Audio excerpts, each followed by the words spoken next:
Јас вам ви благодарам за поканата и за можноста да подискутираме за ова исклучително важно прашање, особено што станува збор за еден закон за кој што констатиравме дека сме лидери во регионот и 5 години од имплементација на законот е вистински период кој што може да се уочат сите предности, меѓутоа истовремено и сите слабости при имплементацијата на законските решенија и одлична прилика на ваква работилница, на една многу отворена дискусија, многу искрена дискусија, да детектираме што е тоа што сметаме дека може да се унапреди понатака во законските решенија, кои што ќе придонесе за подобро функционирање и исполнување на целта на улогата што овој закон ја има. Сакам да укажам дека ова е вистинскиот модел за кој што треба да се применува за да се направи анализи и да се разговара директно со оние кои што се инволвирани во самиот процес на имплементација на законот, заради тоа што вие сте тие кои што први се соочувате со сите предности, меѓутоа истовремено и со сите недостатоци од личните искуства што ги имате.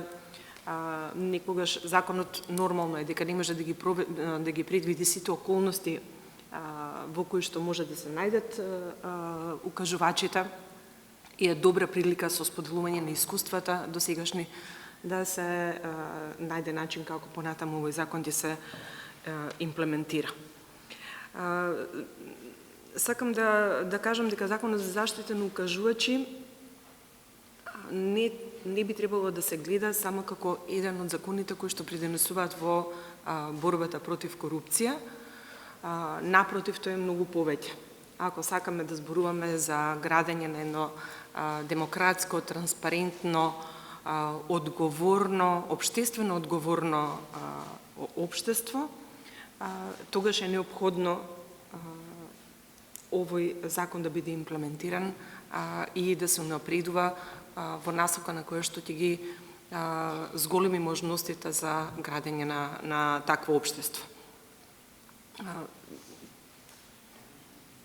Јас сум го кажала и во неколку наврати претходно за борба против корупцијата, за пријавување не само на коруптивни и на криминални дејства, него пријавување и укажување на дејства кои што се спротивни и не се во интерес на целокупното општество, ни треба храбри луѓе. Значи, ни треба луѓе што имаат храброст да го пријават тоа, меѓутоа исто така ни треба истовремено институции кои што ќе ги заштитат и ќе бидат гарант за доверливоста што институцијата има, што треба да обезбеди на сите оние кои што ја собрале храброста да пријават на негативни појави. На ваквиот начин, со ваквиот начин, ние мора да го вратиме принципот на зголемување или мора да работиме на зголемување на свеста за чување на општественото добро. Ние некако во оваа транзиција и во трка која што го носи модерното време, за жал, некако како да го изгубивме тој осет дека треба да се грижиме за општественото добро. Оно што се случува изминатите години во одредени области е за поздравување, меѓутоа мислам дека има уште многу простор за работа, за да ги воспоставиме принципите за тоа што значи добро владење, што значи општествена одговорност и како ние сите како граѓани би требало да се однесуваме. Пример и повод секако се двајца храбри луѓе кои што во такви околности, во таков систем собраа храброст да пријават и практички да си ги стават на коцка и својот живот, и угледот, и семејството, зашто ова општество навистина треба многу да им биде благодарно, заради тоа што потегнаа процеси за кои што претходно немал некој храброст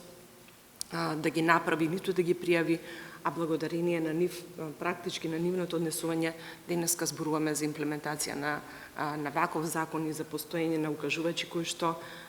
би требало практички да бидат дел од нашето секојдневие.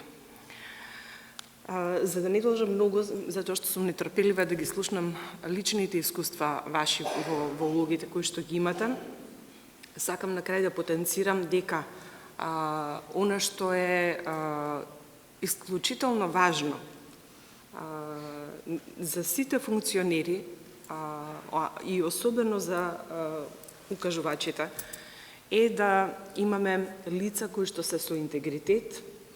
во кои што секој може да има доверба, дека може да укаже на одредени појави, дека лицето кое што ги укажува на појавите, дека нема првиот момент кога ќе излезе од нивната канцеларија, да отиде и да ги издаде кај колегата, кај, не знам, предпоставениот или така натаму, и после укажувањето да има многу поголем проблем од кој што имал предходно. Затоа обврската на укажувачите е уште поголема, дека треба во овој правец целото своето функционирање, целото свое работење да го подредат на оно што се вика општествено добро и да го градат својот кредибилитет на луѓе со доверливост и интегритет, за да можеме да имаме успешна имплементација на законот, без разлика на тоа каков е во моментот и какви решенија понатаму ќе имаме. Благодарам.